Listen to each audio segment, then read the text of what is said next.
Hello everyone, welcome to this video. कैसे हो आप लोग? आई होप आप सब बहुत अच्छे होंगे।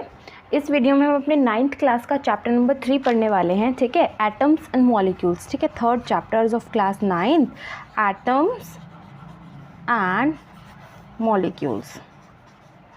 देखो, जो हम डेली लाइफ में अपनी जितनी भी चीज़ें देखते हैं ना, हर चीज़ एटम से मिलके बनी होती है, ठीक है। ये पेन है, ये नोटबुक है, हर चीज़ मिलके किससे बनी है? एटम से मिलके बनी है, ठीक है। तो हम इस चैप्टर को स्टार्ट करते हैं। इस चैप्टर में हम क्या पढ़ेंगे? एटम्स के बारे में पढ़ेंगे, मॉलिक्यूल्स के बारे में पढ़ेंगे, अलग अलग हम लॉज पढ़ेंगे इसके अंदर, ठीक है। अलग अलग साइंटिस्ट जो अपने लॉज देते थे ना, वो पढ़ेंगे, ठीक है। एंड देन हम पढ़ेंगे एटम्स कितने बड़े होते हैं, ठीक है। मॉलिक्यूल्स क्या होता है, मॉलिक्यूल्स कैसे एग्जिस्ट करते हैं, देन केमिकल फार्मूलेज कैसे लिखते हैं, ठीक है। केमिकल फार्मूला बनाते कैसे हैं। एंड लास्ट में अपना एक छोटा सा टॉपिक है मोल कंसेप्ट का, ठीक है। Molecular mass and mole concept, ठीक है। तो हम स्टार्ट करते हैं विदाउट वेस्टिंग टाइम। सबसे पहले हम स्टार्ट करते हैं हमारे इस वर्ड से, एटम से। एटम क्या होता है? एटम वो होती है सबसे छोटी से छोटी चीज़ जिससे मिलकर हर एक चीज़ बनी होती है, ठीक है। जो पुराने साइंटिस्ट वगैरह होते थे ना, पुराने इंडियन और ग्रीक के जो फिलोसोफर्स होते थे ना, वो उन्हें पता नहीं था कि मैटर क्या होता है, ठीक है। ज़्यादा कुछ उन्हें पता नहीं था। लेकिन एक इंडिया का एक फ़िलोसोफ़र था, महर्षि कनद, ठीक है। क्या नाम था उनका? महर्षि कनद। देखो नाम देखो, इंडियन फ़िलोसोफ़र महर्षि कनद, ठीक है।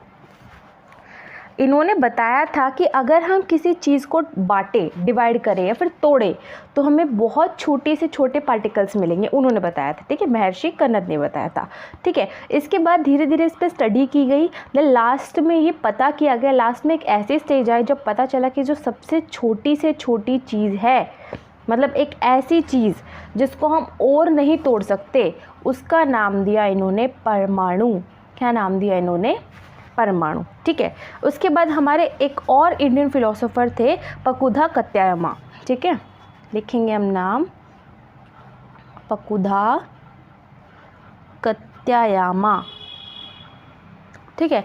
इन्होंने क्या बताया कि ये जो पार्टिकल्स है परमाणु, ठीक है, ये ऐसे ही एग्जिस्ट नहीं करते, ये कंबाइंड फॉर्म में एग्जिस्ट करते हैं। बहुत सारी चीज़ मिल के मतलब बहुत सारे परमाणु आपस में मिल के एक फॉर्म में एग्जिस्ट करते हैं, ठीक है। और इन्होंने इसको क्या बोला? अणु, ठीक है।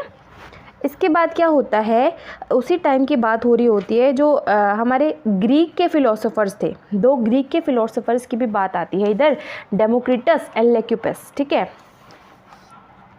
लिखेंगे हम डेमोक्रिटस एंड ल्यूकिपस, ठीक है। इन्होंने भी ऐसे मतलब इन चीज़ों पे डिस्कवर किया, ठीक है, मैटर के बारे में पढ़ाई की। एंड देन इन्होंने भी बताया कि ऐसे पार्टिकल्स होते हैं, ऐसी चीज़ें आती हैं जिनको हम और नहीं तोड़ सकते। उन्होंने क्या नाम दिया इन चीज़ों को? एटम्स, ठीक है। इनडिविजिबल पार्टिकल्स, इनडिविजिबल मतलब जिसको हम डिवाइड नहीं कर सकते, उसको इन्होंने नाम दिया एटम, ठीक है। तो ये सब जो चीज़ थी, एटम वगैरह, अणु, परमाणु, ये सब पुराने philosophers, ancient Greek philosophers and Indian philosophers, इन्होंने नाम दिए थे, ठीक है। अब हम स्टार्ट करते हैं। अब हम पढ़ेंगे दो इम्पॉर्टेंट लॉज, ठीक है। हमारे साइंस के अंदर दो इम्पॉर्टेंट लॉज हैं। एक फर्स्ट लॉ है हमारा लॉ ऑफ केमिकल कॉम्बिनेशन, और एक दूसरा है law of conservation of mass, ठीक है। तो हम पढ़ेंगे अपना फर्स्ट लॉ, पढ़ेंगे लॉ ऑफ केमिकल कॉम्बिनेशन। पहले हम पढ़ेंगे इसको, लॉ ऑफ केमिकल कॉम्बिनेशन को, ठीक है।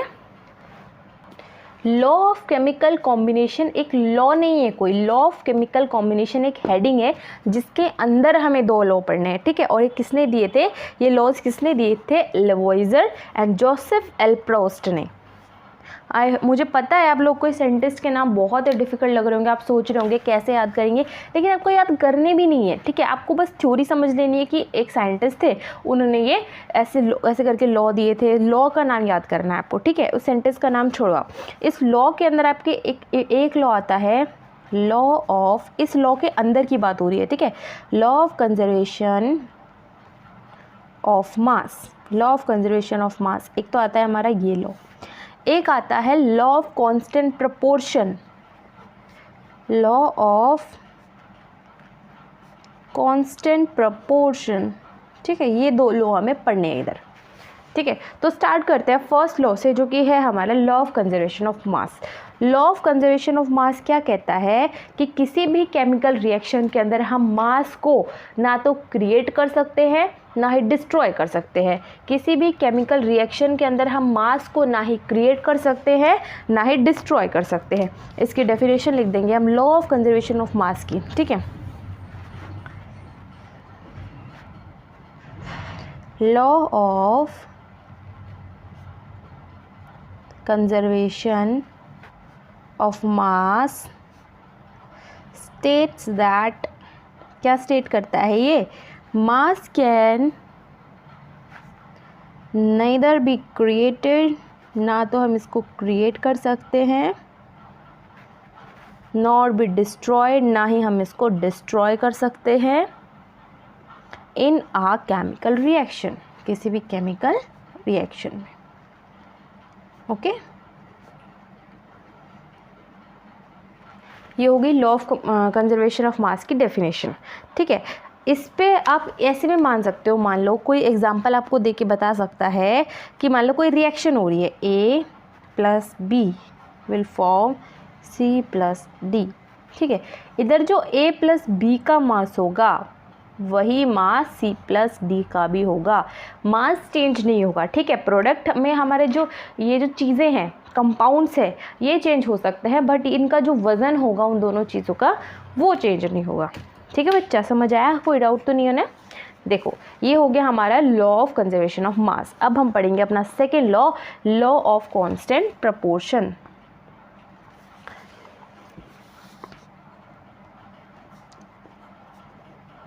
Law of constant proportions. ठीक है, तो देखो, हाँ, इसके अंदर क्या था, इस लॉ में ये था कि देखो कोई भी जब केमिकल रिएक्शन होगी उसके अंदर जो प्रपोर्शंस होंगे, रेशियोज़ होंगे, 2 चीज़ों से मिलके कोई भी रिएक्शन हो रही है, ठीक है, उसके अंदर जो रेशियोज़ होंगे वो हमेशा इक्वल होंगे। मान लो जैसे कि पानी है, ठीक है, पानी के अंदर क्या फॉर्मूला होता है पानी का, H2O, हाइड्रोजन और ऑक्सीजन से मिलके बना होता है, और उसके अंदर कितना रेशियो होता है, 1:8 का रेशियो होता है। ठीक है, इसका मतलब पानी आप कहीं से भी ले आओ, पानी का सोर्स कुछ भी हो, रेशियो हमेशा 1:8 ही रहेगा। ठीक है, तो इस लॉ के डेफिनेशन में हम लिख देंगे, this law states that,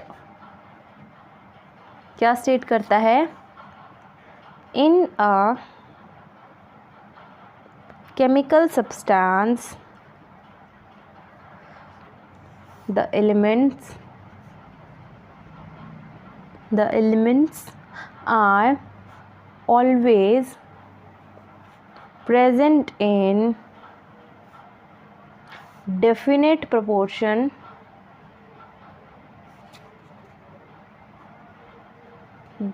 proportions by mass। ठीक है, ये हो गए हमारे लॉ ऑफ कांस्टेंट प्रोपोर्शंस की डेफिनेशन। ठीक है, इसके बाद साइंटिस्ट की कहानी यहाँ पे ख़त्म नहीं हुई, एक और साइंटिस्ट आते हैं अब हमारे, डाल्टन। ठीक है, एक साइंटिस्ट आता है डाल्टन, वो अपनी अलग से एक एटॉमिक थ्योरी दे देते हैं। ठीक है, मैटर के ऊपर अलग से एटॉमिक थ्योरी दे देते हैं जिसमें अपने पोस्टुलेट्स देते हैं। ठीक है, तो हम लिखेंगे डाल्टन्स एटॉमिक थ्योरी। डाल्टन की एटॉमिक थ्योरी क्या थी, डाल्टन ने भी यही बताया था कि हर एक एलिमेंट, चाहे कंपाउंड हो, मिक्सचर हो, चाहे कुछ भी हो, वो छोटी से छोटी चीज़ से बना होगा, स्मॉल पार्टिकल से बना होगा, जिसको क्या बोलते हैं, एटम। ठीक है, ये बताया था डाल्टन ने। ओके, इसकी डेफिनेशन हम लिख देंगे, अकॉर्डिंग टू दिस थ्योरी, इस थ्योरी में क्या था, all matter whether an element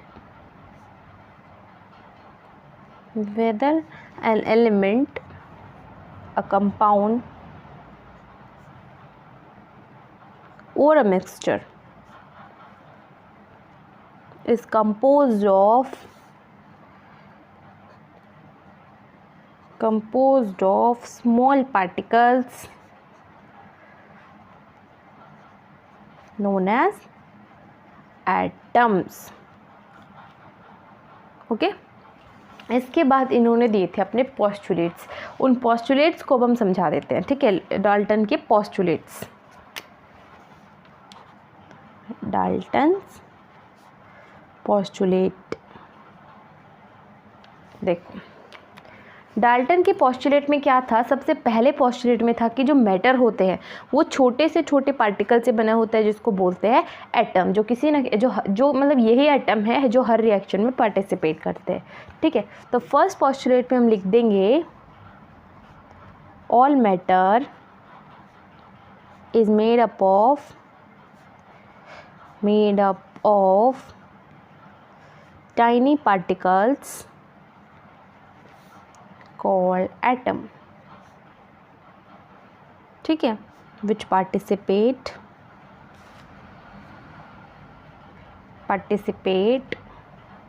in a chemical reaction.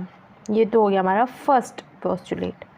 ठीक है, सेकेंड पोस्टुलेट में उन्होंने क्या बताया था कि जो एटम है इनको हम डिवाइड नहीं कर सकते. ये इनडिविजिबल पार्टिकल्स होते हैं और हम इनको किसी भी केमिकल रिएक्शन के टाइम पे ना तो बना सकते हैं, ना ही क्रिएट कर सकते हैं, ना ही डिस्ट्रॉय कर सकते हैं. ठीक है, तो हम लिखेंगे atoms are indivisible particles which cannot be created. ना तो हम इनको क्रिएट कर सकते हैं और destroyed in a chemical reaction. ठीक है, देखो फर्स्ट क्या था.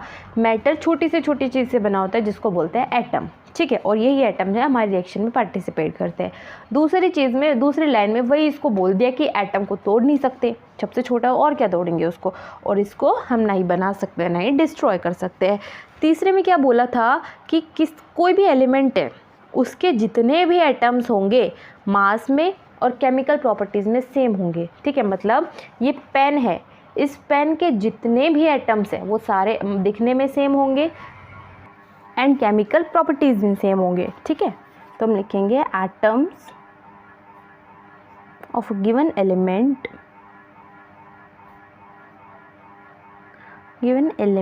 Are identical in mass and chemical properties. ठीक है, आई होप आप लोग को इन तीनों पोस्टुलेट्स में कोई डाउट नहीं होगा. ठीक है, अब हम लिखते हैं अपना fourth postulate.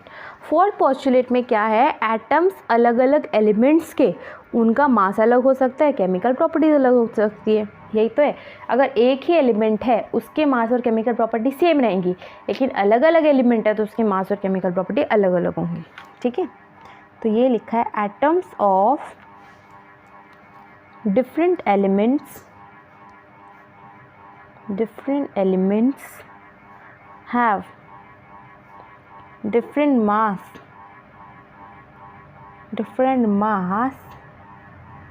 and chemical properties. ठीक है, ये हो गया हमारा फोर्थ पोस्टुलेट. फिफ्थ में क्या है, एटम से जब हमें कंपाउंड बनाना होता है. ठीक है, एटम्स को मतलब जब एटम जुड़ते हैं तभी तो कंपाउंड बनता है. एटम से जब हम कंपाउंड बनाएंगे तो एक रेशियो में जुड़ेंगे, एक फिक्स रेशियो में जुड़ेंगे. अब आप बोल सकते हो स्मॉल होल नंबर्स के रेशियो में जुड़ेंगे. ठीक है, तो हम लिखेंगे atoms combine in the ratio of small whole numbers to form compounds. ठीक है, ये हो गया हमारा फिफ्थ पोस्टुलेट. एक सिक्स्थ लास्ट पोस्टुलेट है. लास्ट में क्या कहता है कि जो एटम्स है, जिस टाइप्स के वो एटम है या फिर उनका रिलेटिव नंबर, वो किसी भी कंपाउंड के बनने के टाइम में कांस्टेंट रहेगा। मतलब अगर जो देखो एक एटम से कंपाउंड बनाना है और उसके लिए हमें 4 एटम्स लग रहे हैं, ठीक है, 4 एटम्स लग रहे हैं एक कंपाउंड बनाने के, तो अगर हमें 2 कंपाउंड बनाने हैं तो कितना लगेंगे, 8 लगेंगे। तो फिक्स हो गया ना, एक नंबर फिक्स हो गया कि इसको बनाने के लिए इतने ही लगेंगे, ठीक है। तो हम लिख देंगे the relative number and kinds of atom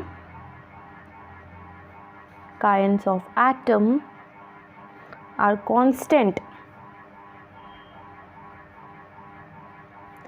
in a given compound। ठीक है, समझ आ गए। ये थे हमारे 6 पोस्टुलेट्स डाल्टन के। एक बार फटाफट इनको रिवाइज कर लेते हैं। फर्स्ट पोस्टुलेट पे क्या है, हर एक मैटर छोटे छोटे पार्टिकल से मिलके बना होता है, जिसको जो बोलते हैं एटम्स, और जो किसी केमिकल रिएक्शन के टाइम पे पार्टिसिपेट करते हैं, ठीक है। दूसरे में क्या बोला, जो एटम्स होते हैं इंडिविजिबल पार्टिकल्स होते हैं, जिसको ना हम किसी भी रिएक्शन के टाइम पे बना सकते हैं, ना ही डिस्ट्रॉय कर सकते हैं, ठीक है। थर्ड में बोला सेम एलिमेंट के जो मास और केमिकल प्रॉपर्टी है सेम होगी। फोर्थ में बोला अलग अलग एलिमेंट की मास और केमिकल प्रॉपर्टी अलग अलग होंगी। फिफ्थ में बोला कि जो एटम्स है वो कंपाउंड्स बनाने के लिए एक फिक्स रेशियो में जुड़ते हैं, ठीक है। एंड लास्ट में बोला कि एटम से कंपाउंड बनाने के लिए जो टाइप ऑफ एटम है, काइंड ऑफ एटम है, और जो उनका रिलेटिव नंबर है वो भी सेम रहेगा, कांस्टेंट रहेगा, ठीक है। ये हो गए डाल्टन के पोस्टुलेट्स। आप लोग को कोई डाउट नहीं होना चाहिए इसमें। अब हम अपना नेक्स्ट टॉपिक स्टार्ट करने जा रहे हैं, जो कि है एटम। एटम कितने बड़े होते हैं, कितना साइज होता है उसका, ठीक है। तो स्टार्ट कर देते हैं हम अपना topic, what is an atom. ये है हमारा टॉपिक, ठीक है। आपने देखा होगा ना, जब भी कोई बिल्डिंग बनती है, बिल्डिंग, ठीक है, बड़ी सी बिल्डिंग बन रही है, छोटे छोटे ब्रिक्स से मिलके बनती है, ठीक है, ईंटों से मिलके बनती है, ठीक है, ईंट से। तो इसके अंदर ये जो ब्रिक है ये एज अ एटम काम करती है, ठीक है। आप समझ लो कि जो ये ईंट है ना, ये तो एटम है। पूरी जो ये जो बन गई बिल्डिंग, ये हमारा कंपाउंड है, ठीक है। तो एटम बहुत ही छोटे ऐसे कंपाउंड्स मतलब जिनको हम सोच भी नहीं सकते ना, उतने छोटे होते हैं, वेरी स्मॉल, ठीक है। They are smaller even than our imagination, ठीक है। जब मिलियंस ऑफ एटम्स जुड़ते हैं, ठीक है, जब मिलियंस ऑफ एटम्स जुड़ते हैं, तब आप ये समझ लो कि इतनी एक शीट ऑफ पेपर बनती है, इतनी ये शीट, ये इतनी लेंथ दिख रही है आपको, दिख भी नहीं रही होगी आपको, ठीक है। इतनी शीट बनती है जो मिलियंस ऑफ एटम्स जुड़ते हैं, ठीक है। एटॉमिक रेडियस की अगर हम बात करें, एटॉमिक रेडियस को हम किस में मेजर करते हैं, हमेशा नैनोमीटर्स में मेजर करते हैं, ठीक है, नैनोमीटर्स में। और नैनो मतलब क्या होता है, नैनो मतलब 10⁻⁹, ठीक है, सॉरी 10⁻⁻⁹, 10⁻⁻⁹ मतलब इतना छोटा होता है, ठीक है। अब हम बात करें अलग अलग एटम्स के साइज़ की, ठीक है। हाइड्रोजन का जो एटम होता है, हाइड्रोजन का जो एटम होता है उसका साइज़ होता है 10⁻⁻10 मीटर, ठीक है। वाटर का जो एटम होता है, सॉरी मॉलिक्यूल होता है, वो होता है 10⁻⁹ मीटर, ठीक है। जो हमारा हीमोग्लोबिन होता है, हीमोग्लोबिन, उसका जो मॉलिक्यूल होता है उसका साइज़ होता है 10⁻⁸ मीटर, ठीक है। मिट्टी का जो ग्रेन होता है, ग्रेन ऑफ सैंड, उसका कितना होता है साइज़ पता है आपको, 10⁻⁴ मीटर। आंट की अगर हम बात करें तो 10⁻³ मीटर। एंड एप्पल, ठीक है, उसकी साइज़ की बात करें तो 10⁻⁻1 मीटर, इतना होता है इनके एटम्स का साइजेस, ठीक है। इसके बाद देखो इधर ना एनसीईआरटी में कुछ स्पेसिफिक एटम्स के सिंबल्स भी दिए हुए हैं। जैसे कि मान लो हाइड्रोजन आपको लिखना है तो एक गोला बना के अंदर डॉट बना दो, ये किसका सिंबल है, हमारे हाइड्रोजन का सिंबल है, ठीक है। कार्बन का ऐसे गोला बना के इसको बस शेड कर दो थोड़ा सा, ये हो गया कार्बन का सिंबल है, ठीक है। इस तरह बस पेंसिल से नॉर्मल सा शेड कर दो। नॉर्मल अगर गोला बना दे तो हमारा ऑक्सीजन का सिंबल होता है, ठीक है। फॉस्फोरस का कुछ इस तरीके से होता है, ठीक है। ये हो गया हमारा किसका सिंबल, फॉस्फोरस का, फॉस्फोरस, ओके। एंड जैसे कि आप गोला बना दो एंड बीच में एक प्लस का साइन लगा दो, ये हो गया हमारा सल्फर का।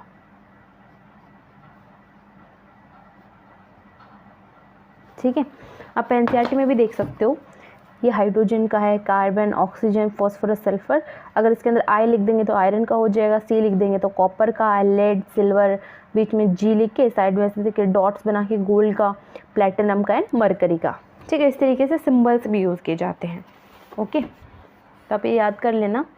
लेकिन एक बात आती है कि हम हर चीज़ को सिंबल तो नहीं दे सकते हैं, तो इसलिए एक नई थ्योरी निकली जो हम इनका फॉर्मूलेज बनाएंगे, केमिकल फॉर्मूलेज बनाए गए।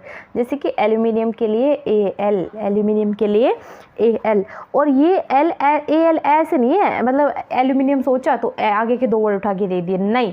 और ऐसे भी नहीं है कि आगे के 2 वर्ड कैपिटल में लिख दिए, नहीं। इसके लिए भी कुछ कॉन्सेप्ट होते हैं। ठीक है, देखिए एनसीईआरटी में देखिए, in the beginning the names of elements were derived from the names of place where they were found for the first time।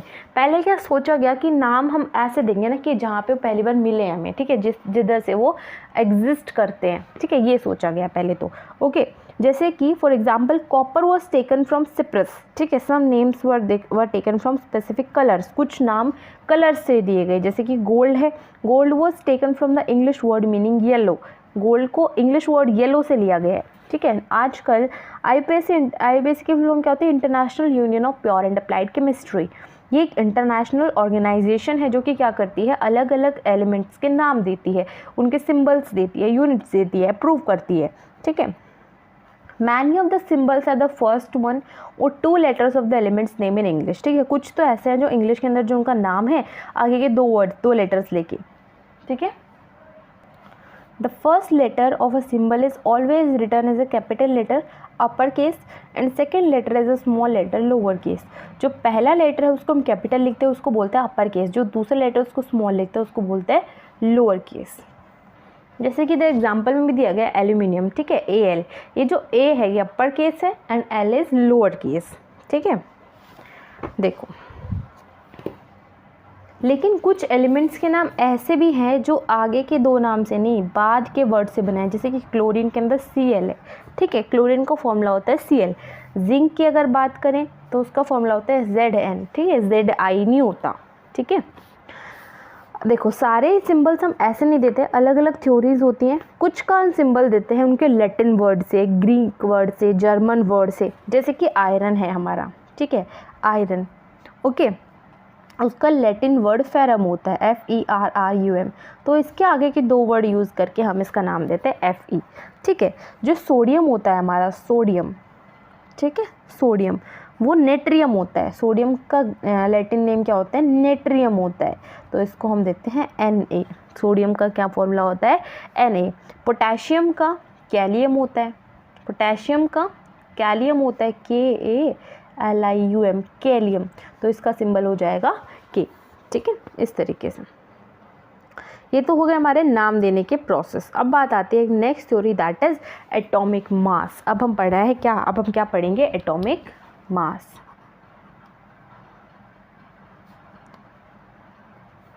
देखो डाल्टन ने ही बताया था कि हर एक एलिमेंट के पास अपना एक स्पेसिफिक एटॉमिक मास होता है। ठीक है, ये जो थ्योरी थी हमारी लॉ ऑफ कांस्टेंट प्रोपोर्शन की, ये साइंटिस्ट ने इतने अच्छे से पढ़ी, इतने अच्छे से समझे ना कि इससे हम किसी भी एटम का एटॉमिक मास तक मेजर कर पा रहे थे।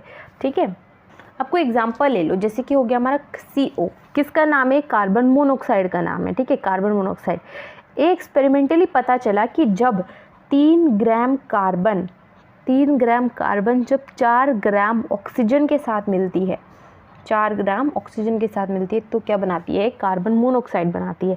ठीक है, या फिर आप दूसरे वर्ड्स में ये भी बोल सकते हो कि जो कार्बन है वो अपने मास के 4/3 टाइम्स ऑक्सीजन से मिलेगा कार्बन मोनोऑक्साइड बनाने के लिए। मतलब देखो कार्बन, देखो 3 ग्राम कार्बन 4 ग्राम ऑक्सीजन के साथ जुड़ रहा है, 1 ग्राम किसके साथ जुड़ेगा, 4/3। ठीक है, मतलब मान लो कि अपने से 4/3 टाइम्स ऑक्सीजन के साथ जुड़ेगा कार्बन मोनोऑक्साइड बनाने के लिए। ठीक है, और इसको हम किससे डिनोट कर सकते हैं, AMU, atomic mass unit. AMU से हम इसको डिनोट करते हैं। ओके, लेकिन आजकल तो मतलब इसको म्यू से ही डिनोट कर देते हैं, ओके। और ये जो म्यू है ये इसका स्टैंडर्ड मास क्या होता है, इसको एक कार्बन एटम का मास माना जाता है म्यू का, ठीक है। मतलब अगर 1 म्यू बोला है इसका मतलब कार्बन का ही जो मास है 1 म्यू के इक्वल लिया गया है, ठीक है। ऑक्सीजन का अगर बात करें ऑक्सीजन के मास की तो 1.33 म्यू, ठीक है। ये हो गया ऑक्सीजन का मास, ओके। तो ये हो गया हमारा थोड़ा सा एटॉमिक मास के ऊपर, ठीक है। पहले क्या है ना, ऑक्सीजन को भी एक बार स्टैंडर्ड लिया गया था 1/16 टाइम्स, ठीक है। 1/16 के रेशियो को भी स्टैंडर्ड लिया गया था। क्यों? देखो इसके 2 रीजंस थे। क्योंकि ऑक्सीजन है ना बहुत सारे एलिमेंट्स के साथ जुड़ जाता है, रिएक्ट कर जाता है, फिर कंपाउंड्स बना देता है, ठीक है। एक तो ये रीज़न था कि वो ईजिली रिएक्ट कर जाता है। दूसरा रीज़न क्या था कि जो एटॉमिक मास यूनिट है ये होल नंबर में आती है ऑलमोस्ट हमेशा, ठीक है। तो दैट्स वाई ऑक्सीजन को एक बार स्टैंडर्ड भी लिया गया था, ठीक है। 1961 की बात है, कार्बन 12 आइसोटोप को स्टैंडर्ड आइसोटोप चुना गया। 1961 में C12 आइसोटोप को स्टैंडर्ड चुना गया एटॉमिक मास नापने के लिए कि हम इसको स्टैंडर्ड मानेंगे, ठीक है। 1 atomic mass unit is a mass unit equal to exactly 1/12 mass of 1 atom of carbon 12। 1 AMU की डेफिनेशन बताइए मैंने अभी 1 AMU क्या होता है, 1/12 किसका, 1/12 मास ऑफ 1 एटम, किसका, 1 एटम ऑफ कार्बन 12 आइसोटोप, ठीक है। AMU 1 AMU की डेफिनेशन 1, देखो इसको मैं दोबारा बोलती हूँ, अब ध्यान से समझना। 1 atomic mass unit is a mass equal to 1/12 the mass of 1 atom of carbon 12। आया समझ में, ठीक है। देखो ये लाइन एनसीईआरटी में भी दी गई है, 1 atomic mass unit is a mass unit equal to exactly 1/12 the mass of 1 atom of carbon 12। 1 AMU की डेफिनेशन है ये, और कुछ नहीं है, ठीक है। इसके बाद यहाँ पे एक टेबल भी दी गई है जिधर कुछ एलिमेंट्स का मास भी दिया गया है। जैसे हाइड्रोजन का एटॉमिक मास 1 होता है, कार्बन का 12 होता है, नाइट्रोजन 14, ऑक्सीजन का 16, ठीक है, सोडियम का 23, मैग्नीशियम का 24, सल्फर का 32, क्लोरीन का 35.5 एंड कैल्शियम का 40, ठीक है। अब देखो एटम की थ्योरी यहाँ पे ख़त्म नहीं हुई, एटम की थ्योरी भी और है। देखो एक चीज़ रह गई, रिलेटिव एटॉमिक मास क्या होता है। रिलेटिव एटॉमिक मास होता है relative atomic mass of the atom. किसी भी एटम का जब हम रिलेटिव एटॉमिक मास निकालेंगे मतलब वो एवरेज एटॉमिक मास है, average mass of the atom है, ठीक है। एवरेज मास किसका, जब हम इसको किससे कंपेयर करें, 1/12 मास ऑफ 1 कार्बन एटम, ठीक है। मतलब हमेशा 1/12 को ही हमें स्टैंडर्ड लेना है। इसको जब हम 1/12 को जब हम किसी भी एटम से ऐसा जब हम इसको कंपेयर करेंगे तो जो आएगा हमारा वो होगा हमारा रिलेटिव एटॉमिक मास, ठीक है। इसके बाद आता है एक छोटा सा टॉपिक है, एटम्स एग्जिस्ट कैसे करते हैं। एटम्स और most elements are not able to exist independently. Independent मतलब खुद एग्जिस्ट नहीं करते, अकेले एग्जिस्ट नहीं करते, ये आपस में जुड़ के मॉलिक्यूल्स बनाते हैं, आयन्स बनाते हैं, ठीक है। और ये जो मॉलिक्यूल्स हैं, आयन्स है, आपस में लार्ज नंबर में जुड़ के एक मैटर बना देते हैं जिसको हम देख भी सकते हैं, फील भी कर सकते हैं, टच भी कर सकते हैं। ये जो बुक है ये डायरेक्टली एटम से नहीं बनी हुई है, एटम्स से मिलके मॉलिक्यूल्स बनाए, आयन्स बनाए, देन बहुत सारे मॉलिक्यूल्स और आयन्स ने जुड़ के एक मैटर बनाया जिसको हम देख सकते हैं, टच भी कर सकते हैं, ठीक है। और ये जो हमने पढ़े अभी एक वर्ड पढ़ा आयन, ठीक है। आयन ये भी हमारा 2 टाइप का होता है, ठीक है। एक होता है पॉजिटिव आयन, एक होता है हमारा नेगेटिव आयन। पॉजिटिव आयन को क्या बोलते हैं, कटायन। नेगेटिव आयन को बोलते हैं अनायन, CATION कटायन, ANION अनायन। जब पॉजिटिव नेगेटिव आपस में अट्रैक्ट होते हैं, कटायन और अनायन आपस में अट्रैक्ट होते हैं तो ये आपस में जुड़ जाते हैं, ठीक है। मतलब पॉजिटिव नेगेटिव हमेशा आपस में अट्रैक्ट ही करेगा, ठीक है। तो जब ये जुड़ते हैं तो क्या बनाते हैं, मैटर बना देते हैं, ठीक है। अब नेक्स्ट टॉपिक पढ़ेंगे मॉलिक्यूल। अपना नेक्स्ट टॉपिक है मॉलिक्यूल। आप लोगों ने अब तक जो भी पढ़ा आपको सब क्लियर है ना। देखो एटम के बारे में पढ़ा हमने, एटम्स आपस में जुड़ के क्या बनाते हैं, मॉलिक्यूल बनाते हैं, ठीक है। या फिर आप बोल सकते हो मॉलिक्यूल एटम्स का एक ग्रुप होता है, ठीक है, जो साथ में एट्रैक्टिव फोर्सेस की हेल्प से केमिकली बाउंड होता है, ठीक है। वो आपस में जुड़ा होता है with the help of attractive force, ठीक है। ये हो गया हमारा मॉलिक्यूल की डेफिनेशन। आप इसको लिख सकते हो, A molecule is a group of atom, ठीक है, ग्रुप ऑफ एटम, एटम में भी 2 और मोर, ठीक है, 2 या 2 से ज़्यादा एटम्स के ग्रुप को क्या बोलते हैं, मॉलिक्यूल बोलते हैं, ठीक है। बात करें एलिमेंट्स के मॉलिक्यूल की तो क्या होता है, मतलब कोई चीज़ है, जैसे कि आ गया आर्गन, ठीक है, आर्गन के अंदर तो एक एटॉमिक होता है, ये मोनो एटॉमिक होता है। जैसे कि हो गया हमारा सल्फ़र, S8 की फॉर्म में एग्जिस्ट करता है, ठीक है, तो हमारा एलिमेंट है सल्फ़र, ठीक है। तो सल्फ़र जो बनेगा वो सेम टाइप के एटम से बनेगा, ठीक है, मतलब एलिमेंट्स जो होते हैं वो सेम टाइप के एटम्स के मिलने से बनते हैं, ठीक है, समझ आया, कोई डाउट। जैसे कि हो गया हमारा ऑक्सीजन, डायटॉमिक होता है, ठीक है, जैसे कि हो गया हमारा ऑक्सीजन O2, ये हो गया हमारा डायटॉमिक, ये सेम टाइप के एटम के जुड़ने से बनेगा, ऑक्सीजन के ही 2 एटम्स होने चाहिए, ठीक है। सल्फ़र हो गया S8, ये कैसा होता है, पॉलीएटॉमिक होता है, ठीक है, इसके अंदर 8 एटम्स चाहिए हमें, ठीक है। ये तो हो गए मॉलिक्यूल्स ऑफ एलिमेंट्स के। बात करें मॉलिक्यूल्स ऑफ कंपाउंड्स के, मॉलिक्यूल्स ऑफ कंपाउंड्स में क्या होता है, देखो इधर अलग अलग एटम जुड़ते हैं, जैसे कि हो गया हमारा वाटर, पानी, पानी होता है H2O, इधर हाइड्रोजन के भी एटम है और ऑक्सीजन का भी एटम है, ठीक है, हाइड्रोजन का भी एटम है और ऑक्सीजन का भी एटम है, तो वो हो गया हमारा मॉलिक्यूल्स ऑफ कंपाउंड, इसमें अलग अलग एटम्स लगते हैं, ठीक है। Molecules of elements same type के एटम से बनता है, मतलब एलिमेंट्स सेम टाइप के एटम से बनता है, कंपाउंड अलग अलग एटम से बनते हैं, ठीक है। आप लिख भी सकते हो एलिमेंट्स बनते हैं हमारे सेम एटम से, ओके, कंपाउंड्स बनते हैं हमारे डिफरेंट एटम से, ठीक है, समझ आया।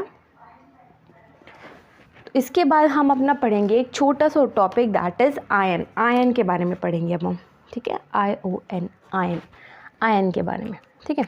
देखो जो मेटल्स होते हैं, नॉन मेटल्स होते हैं, उनके ऊपर चार्ज तो रहता ही है, ठीक है, मतलब आप बोल सकते हो चार्ज्ड स्पीसीज़ जो होती है वही आयंस होती है, ठीक है, charged species are called ions, इन्हीं को क्या बोलते हैं, आयंस बोलते हैं, ठीक है। आयंस के ऊपर नेगेटिव चार्ज भी हो सकता है, पॉजिटिव चार्ज भी हो सकता है, जो नेगेटिव चार्ज होगा उसको बोलेंगे अनायन, जो पॉजिटिव चार्ज होगा उसको बोलेंगे कटायन, ठीक है, कोई डाउट। बहुत इजी चीज़ है ये, जैसे कि एक आप एग्जांपल ले लो, सोडियम क्लोराइड का NaCl, इसके अंदर आपके 2 एटम होते हैं, एक तो सोडियम का, एक क्लोरीन का, सोडियम के ऊपर होता है पॉजिटिव चार्ज, क्लोरीन के ऊपर होता है नेगेटिव चार्ज, जब इधर आपस में जुड़ते हैं तो हमारा सोडियम क्लोराइड बनाते हैं, ठीक है। तो इधर पॉजिटिवली चार्ज कटायन कौन सा है, सोडियम, और अनायन कौन सा है, क्लोरीन, ठीक है, समझ आया। ये हो गया हमारा आयंस के बारे में। अब हम सीखते हैं हम केमिकल फार्मूलाज कैसे लिखेंगे, how to write chemical formulas, ठीक है। देखो writing chemical formulas, okay, writing chemical formulas. देखो बहुत ही ईजी है केमिकल फार्मूले बनाने, इसके लिए आपको एक चीज़ सीखनी पड़ेगी कि हमें जिसका भी फार्मूला बनाना है ना, हमें तो उसका वो पता होना चाहिए, उस मतलब बहुत, देखो अगर हमें 2 चीज़ों को मिला के एक फार्मूला बनाना है, जैसे कि हो गया हमारा हाइड्रोक्लोरिक एसिड, मान लो हमें इसका फार्मूला बनाना है हाइड्रोक्लोरिक एसिड का, ठीक है, हमें ये पता होना चाहिए किस किस से मिलके बना है, हाइड्रोजन से और क्लोरीन से, और हमें ये पता होना चाहिए इसकी वैलेंसी क्या होती है। अब कुछ बच्चे बोलेंगे वैलेंसी क्या होता है, वैलेंसी तो आप लोगों ने पढ़ा ही है ना, ऑफ कोर्स वैलेंसी आपको आना चाहिए। देखो मैं इधर बता भी देती हूँ, वैलेंसी के लिए आपको एटॉमिक नंबर पता होना चाहिए, जैसे कि हमारा है हाइड्रोजन, हाइड्रोजन का एटॉमिक नंबर होता है 1, इलेक्ट्रॉनिक कन्फिग्रेशन KLMN करके शेल्स में अरेंज करेंगे तो फर्स्ट इलेक्ट्रॉन जाता है हमारी K शेल में।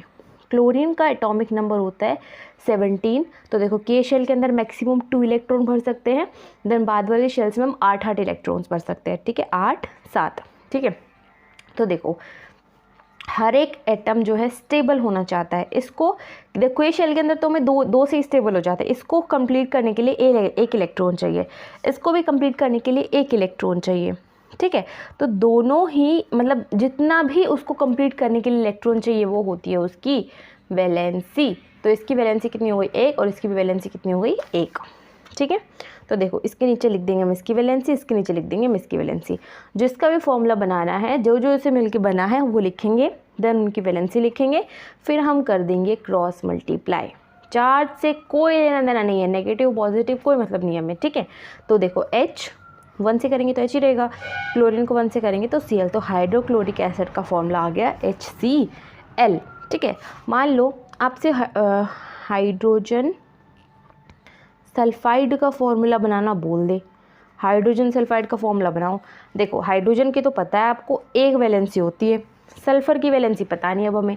सल्फ़र की वैलेंसी कैसे निकालेंगे, सल्फ़र का पहले हम निकालेंगे एटॉमिक नंबर जो कि होता है 16, ठीक है। तो K शेल्स में होंगे 2 इलेक्ट्रॉन, L में 8 और M में 6। अब देखो इसको पूरा करने के लिए 8 इलेक्ट्रॉन करने के लिए कितने चाहिए, 2 और चाहिए, तो इसकी वैलेंसी कितनी हो गई 2। तो सल्फ़र के नीचे लिखेंगे हम 2, वापस से कर देंगे क्रॉस मल्टीप्लाई, हाइड्रोजन को 2 से और सल्फ़र को 1 से, तो H2S। तो ये फॉर्मूला हो गया हमारा हाइड्रोजन सल्फाइड का, ठीक है। और फॉर्मूले देखिए, जैसे कि हमारा है कार्बन टेट्राक्लोराइड, ठीक है, कार्बन टेट्राक्लोराइड। देखो किस किस से मिलके बना है, एक कार्बन होता है, एक क्लोरीन होता है। कार्बन का एटॉमिक नंबर होता है 6, तो अरेंज कैसे होगा 2 4। कंप्लीट करने के लिए कितने चाहिए 4 चाहिए, तो इसकी वैलेंसी कितनी होगी 4। क्लोरीन, देखो क्लोरीन का एटॉमिक नंबर होता है 17, 2 8 7, ठीक है। कंप्लीट करने के लिए कितना चाहिए 1 चाहिए, 8 हो जाएगा, तो इसकी वैलेंसी हो गई 1। अब कर देंगे क्रॉस मल्टीप्लाई, CCl4, ठीक है। तो कार्बन टेट्राक्लोराइड का फॉर्मूला आ गया CCl4, ठीक है, समझ आया। एक और देखो, इसमें मान लो ये हमें फॉर्मूला बनाना बोल देता है मैग्नीशियम क्लोराइड का, ठीक है। देखिए मैग्नीशियम क्लोराइड, आपको 1 to 20 तो एटॉमिक नंबर याद होने चाहिए, ठीक है। क्वेश्चन में बोल दिया मैग्नीशियम क्लोराइड, मैग्नीशियम और क्लोरीन 2 चीज़ों से मिलके बना है। मैग्नीशियम का एटॉमिक नंबर कितना होता है बताओ, 12 होता है, तो हो जाएगा 282। अब देखो 282 है, आप लोग बोलोगे इसको तो कंप्लीट करने के लिए 6 चाहिए, नहीं, अगर 4 से कम होता है तो वो लूज़ करता है इलेक्ट्रॉन, ठीक है। इसके लिए 2 इलेक्ट्रॉन निकालना ज़्यादा इजी है, 6 इलेक्ट्रॉन लेना ज़्यादा इजी है। ऑफकोर्स 2 निकालना ज़रूरी है ना, अगर 4 से बड़ा होगा लास्ट शेल में इलेक्ट्रॉन तो हम लेंगे, 4 से कम होगा तो हम देंगे, ठीक है। तो आ जाएगा 2, क्लोरीन तो वही है आपका 1, ठीक है। दोनों से करेंगे हम cross multiply, MgCl2, magnesium chloride का फॉर्मूला आ गया MgCl2, ठीक है। अब देखो थोड़ा सा NCERT पे देखो, the combining power of an element is known as valency. Valency can be used to find out how the atoms of an element will combine with the atom of another element to form a chemical compound, ठीक है। Valency क्यों use की जाती है कि एक atom दूसरे atom के साथ कैसे जुड़ेगा केमिकल कंपाउंड बनाने के लिए, ठीक है। Valency of an atom of an element can be thought as hands और आर्म्स ऑफ दैट एटम। आप बोल सकते हो किसी भी एटम की जो वैलेंसी होती है ना वो उसके हाथ होते हैं, इतना समझ लो, ठीक है। Human beings have 2 arms and an octopus has 8। Human beings हमारे पास 2 हाथ होते हैं, ऑक्टोपस के पास 8 होते हैं। If one octopus has to catch hold of a few people in such a manner that all the 8 arms the octopus has both arm of all the humans are locked, how many humans do you think the octopus can hold. अब देखो ये line कह रही है, मान लो octopus के पास तो है 8 हाथ, इंसान के पास है 2। मान लो ऑक्टोपस के हाथ को हमें इस तरीके से अरेंज करना है, मतलब 8 के हाथ, मतलब एक हाथ से जोड़ना है, ठीक है। और इंसान के दोनों हाथों को हमें लॉक करना है, तो हमें कितने इंसानों की ज़रूरत पड़ेगी 8 के 8 हाथ फिल करने के लिए। ऑफकोर्स 4 इंसानों की ज़रूरत पड़ेगी, एक के पास 2 हाथ होते हैं, 4 के पास 8 हाथ हो जाएंगे, और ऑक्टोपस के पास भी कितने 8, ठीक है। तो ऑक्टोपस को हमने O से दिखाया, ह्यूमंस को H से दिखाया है। तो can you right a formula. देखो ऑक्टोपस के पास कितने हाथ है, ऑक्टोपस के पास तो ऑक्टोपस तो एक ही है ना, ह्यूमन 4 है, तो OH4 इसका फॉर्मूला बन गया। इसने एक एग्जाम्पल देके फॉर्मूला बनाना सिखाया है, ठीक है।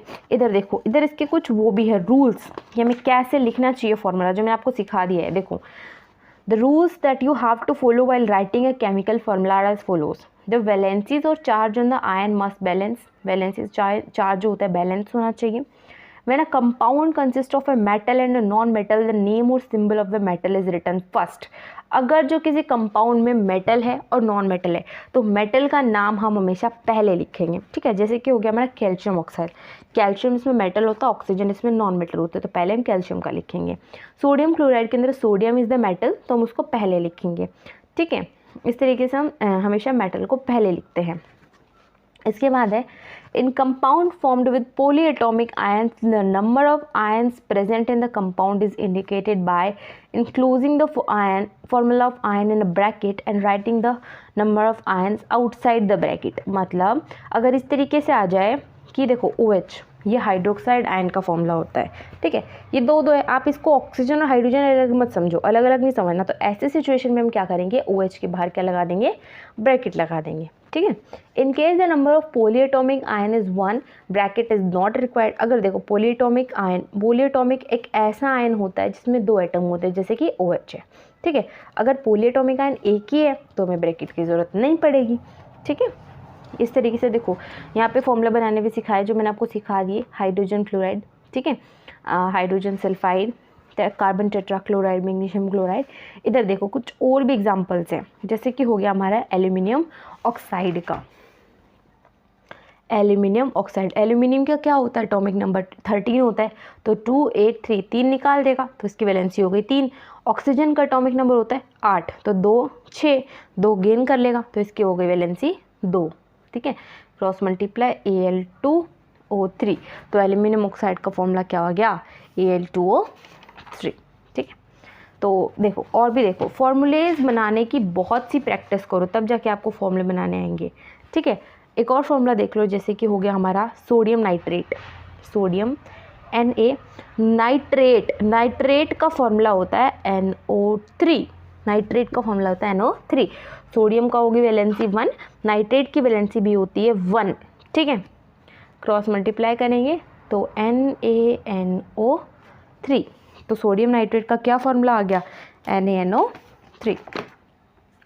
और देखो जैसे कि हमसे पूछ लिया कैल्शियम हाइड्रोक्साइड का फॉर्मूला, कैल्शियम हाइड्रोक्साइड, पहले लिखेंगे हम कैल्शियम, फिर हम लिखेंगे हाइड्रोक्साइड OH अगर आ गया तो आँख बंद करके 1 लिख दो, क्योंकि OH पे साइन हमेशा 1 का ही रहता है, -1 का चार्ज रहता है, ठीक है।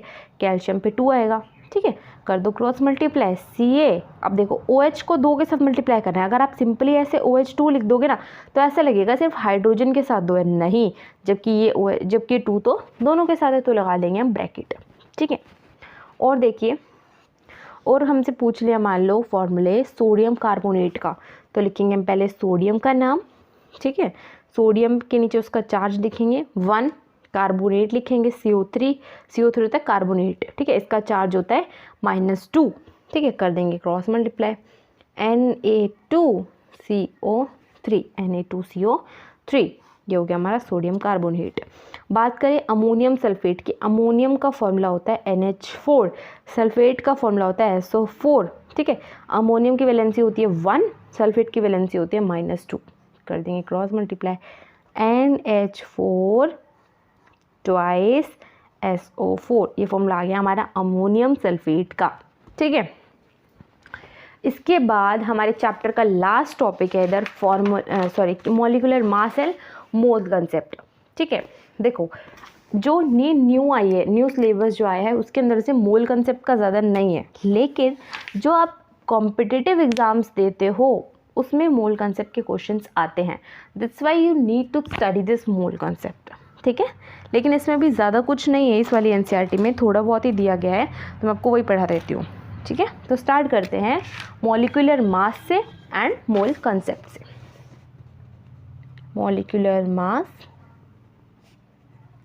And mole concept, okay. तो लेट्स स्टार्ट। हमने मास के बारे में AMU करके ऐसे थोड़ा पढ़ा था पहले, लेकिन अगर हम इसको ब्रॉडली पढ़े, अच्छे से पढ़े, तो हम पढ़ेंगे मॉलिक्यूलर मास, ठीक है। जैसे कि किसी भी एलिमेंट के अंदर, किसी भी चीज़ के अंदर जितने भी उसमें एटम्स हैं उन सब का मास हम कैलकुलेट करेंगे। जैसे कि देखो H2O है हमारे पास पानी, ठीक है, H2O, हमें इसका मास कैलकुलेट करना है।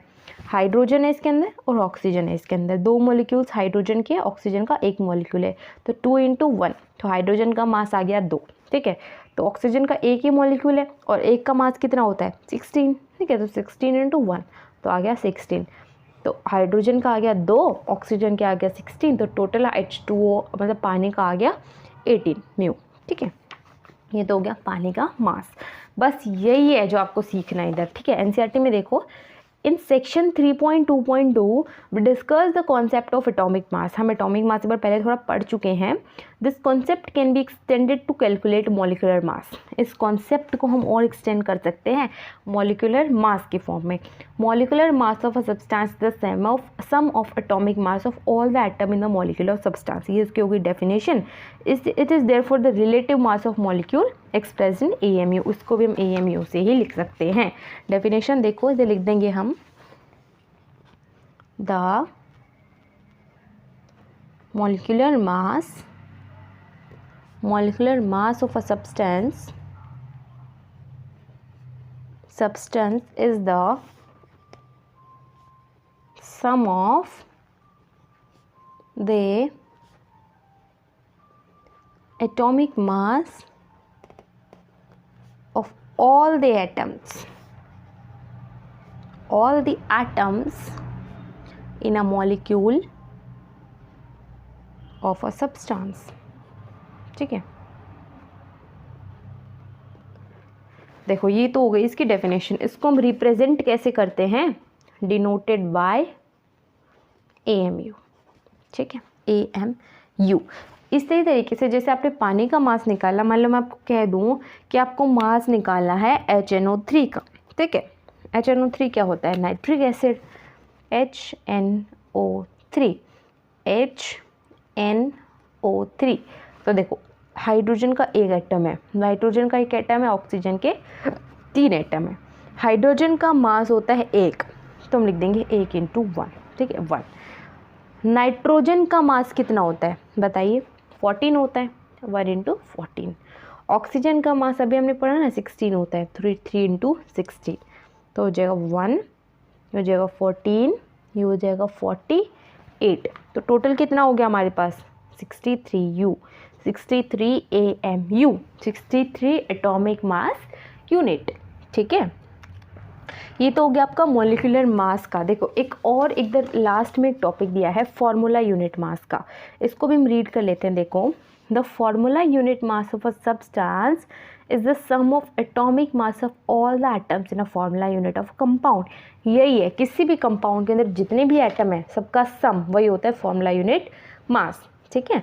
Formula unit mass is calculated in the same manner as we calculate the molecular mass. मतलब उसी तरीके से निकलेगा जैसे कि हमने मॉलिक्यूलर मास निकाला। डिफरेंस क्या है, the only difference is that we use the word formula unit for those substance whose constituent particles are ions. जैसे मतलब एक सिंपल सा इसमें डिफरेंस क्या है कि इधर हम एक वर्ड यूज़ करते हैं फॉर्मूला यूनिट, उधर हम क्या यूज़ करते हैं मॉलिक्यूलर मास, बस वर्ड से अलग अलग है, बाकी चीज़ें एकदम सेम है। जैसे कि सोडियम क्लोराइड का निकालने बोला NaCl का, देखो कैसे निकाला इसने सोडियम क्लोराइड का, NaCl, ठीक है। सोडियम है एक एटम, मल्टीप्लाई इसका मास 23 होता है तो 23 हो जाएगा। क्लोरीन भी है एक एटम, मल्टीप्लाई उसका मास कितना होता है 35.5, तो उसका कितना हो जाएगा 35.5। दोनों को ऐड कर देंगे तो आ जाएगा 58.5, ठीक है। तो ये हो जाएगा हमारे किसका मास, सोडियम क्लोराइड का। इधर एक देखो एग्जाम्पल भी दिया है, calculate the formula unit mass of CaCl2। देखो इसका भी दिखा देती हूँ, CaCl2 कैल्शियम का एक एटम है और कैल्शियम का मास होता है 40। कैल्शियम का मास कितना होता है 40, ठीक है। तो लिख देंगे 40 प्लस 2 इंटू क्लोरीन का मास, क्लोरीन का मास कितना होता है 35.5, तो आ जाएगा 40 प्लस ये होता है 71, तो आ जाएगा 111 न्यू, ठीक है। इसी तरीके से आप अलग अलग फार्मूलेज के मास निकाल सकते हो। देखो इधर ये चैप्टर कंप्लीट है, ठीक है, कुछ भी नहीं है और इसमें आप एक बार इसका क्विक रिवीजन देखो, मैं आपको करवा देती हूँ। हमने क्या क्या स्टार्टिंग से पढ़ा। फर्स्ट हमने पढ़ा एक हमारे महर्षि कणाद एक फ़िलासफ़र थे जिन्होंने परमाणु बताया। उसके बाद पकुधा कत्यायन एक फ़िलासफ़र थे जिन्होंने अणु बताया। देन डेमोक्रिटस एंड ल्यूकोपस ने एटम्स के बारे में बताया। ठीक है, अगर आप इस चैप्टर का सिर्फ रिवीजन भी पढ़ लेते हो ना, यहाँ से भी अगर आप वीडियो देख रहे हो तो भी आपको सब समझ आ जाएगा। ठीक है, देन हमने कंसेप्ट पढ़ा लॉ ऑफ केमिकल कॉम्बिनेशन, जिसके अंदर हमें 2 लॉज पढ़ने हैं, law of conservation of mass, law of constant proportion. Law of conservation of mass कहता है कि किसी भी रिएक्शन के दौरान मास ना तो हम क्रिएट कर सकते हैं ना ही डिस्ट्रॉय कर सकते हैं। डेफिनेशन देखो, law of conservation of mass states that mass can neither be created nor be destroyed in a chemical reaction. ठीक है, ख़त्म। बात करें लॉ ऑफ कांस्टेंट प्रोपोर्शंस की, मतलब किसी भी रिएक्शन के दौरान ये जो हमारे प्रोपोर्शन है, रेशियो है मास के लिए, वो हमेशा इक्वल रहेंगे। ठीक है, मतलब अगर किसी में एक रेशियो 1:2 है तो 1:2 ही रहेगा। ठीक है, चेंज नहीं होगा वो। This law states that in a chemical किसी भी केमिकल सब्सटेंस के अंदर जो एलिमेंट्स है वो सेम प्रोपोर्शन में रहेंगे, से डेफिनेट प्रोपोर्शन में रहेंगे। The elements are always present in definite proportion by mass. ठीक है, इसके बाद एक थ्योरी आई थी डाल्टन की। डाल्टन ने क्या बताया कि जितने भी मैटर है, मतलब चाहे कंपाउंड ले लो, मिक्सचर ले लो, वो सब छोटे से छोटे पार्टिकल से बने हैं जिसको बोलते हैं एटम। इसके बाद उन्होंने अपने पॉस्टुलेट्स दिए। ठीक है, पॉस्टुलेट्स में क्या बोला, फर्स्ट पॉस्टुलेट में उन्होंने बोला कि हर एक जो मैटर है छोटे छोटे पार्टिकल से मिलके बना है जिसको बोलते हैं एटम, जो कि केमिकल रिएक्शन में पार्टिसिपेट करते हैं। ठीक है, all matter is made up of tiny particles called atom which participate in a chemical reaction. ठीक है, दूसरे में क्या था, जो एटम्स है इनडिविजिबल पार्टिकल्स होते हैं, इसके हम तोड़ नहीं सकते। ठीक है, which can not be created और destroyed in a chemical reaction. इसको ना हम क्रिएट कर सकते हैं ना डिस्ट्रॉय कर सकते हैं। ठीक है, थर्ड में क्या है, किसी भी एलिमेंट का जो मास और केमिकल प्रॉपर्टीज़ रहेंगे वो सेम रहेंगी। ये सब थर्ड। फोर्थ में क्या था, अलग अलग एलिमेंट्स की मास और केमिकल प्रॉपर्टी अलग अलग रहेंगी। ठीक है, फिफ्थ में क्या बोला था कि जब भी एटम से हम कंपाउंड बनाएंगे तो हमारा जो रेशियो है वो हमेशा होल नंबर्स में रहेगा, सेम रहेगा। सिक्स्थ में क्या बोला था, रिलेटिव नंबर, मतलब कोई भी एक कंपाउंड बनाने के लिए मतलब जितना नंबर हमें चाहिए उतना, और टाइप ऑफ एटम वो हमेशा कांस्टेंट रहेगा।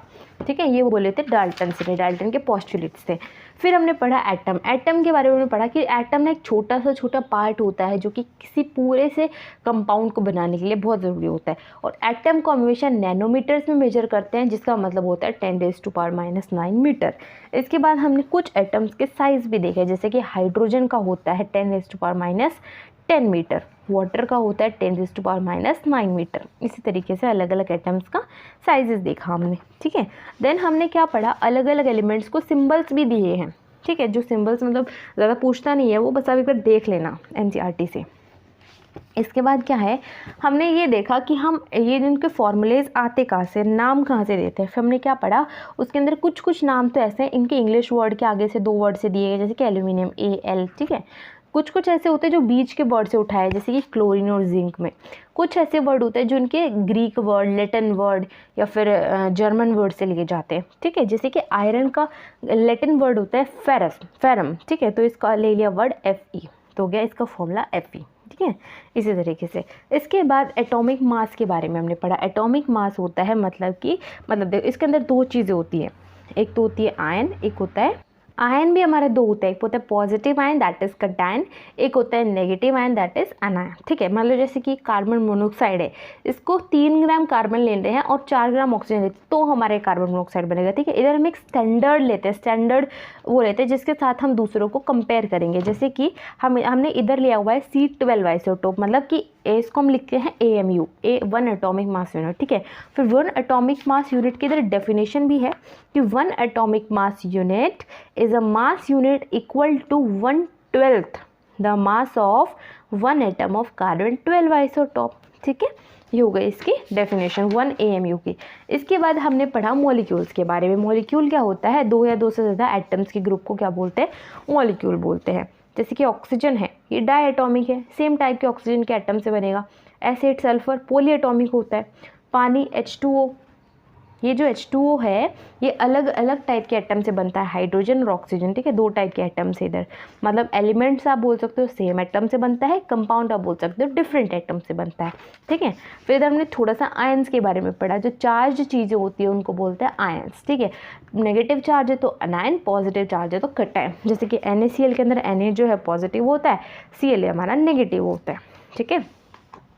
उसके बाद हमने अलग अलग केमिकल फार्मूलेज पढ़े, ठीक है, केमिकल फार्मूला बनाते कैसे बनाते हैं, हमें ये पता होना चाहिए कि जिसका हम केमिकल फार्मूला बना रहे हो किस किस के जुड़ने से बना है, दोनों को लिखेंगे, नीचे दोनों की वैलेंसी लिखेंगे, क्रॉस मल्टीप्लाई कर देंगे, ठीक है, बन गया हमारा chemical formula. And then last topic हमने इधर पढ़ा molecular mass and mole concept. Molecular mass क्या होता है, किसी भी सब्सटेंस के अंदर जितने भी एटम्स है उन सब के मास को सम कर देना, दैट इज मॉलिक्यूलर मास, ठीक है। जैसे कि पानी, ठीक है, पानी के अंदर 2 एटम्स है, दोनों के मास का सम कर दिया हमने, 18 यूनिट आ गया, ठीक है। इसी तरीके से ये जो हो गया हमारा HNO3 नाइट्रिक एसिड 63 यूनिट, ठीक है। इसी तरीके से हम इनका मॉलिक्यूलर मास निकाल सकते हैं। तो यहाँ पे चैप्टर हमारा फिनिश हो जाता है। इसकी जो नेक्स्ट वीडियो होगी उसमें हम इस चैप्टर के क्वेश्चन आंसर्स करेंगे। So till then thank you very much. If you like this video, subscribe this channel and like this video. Thank you.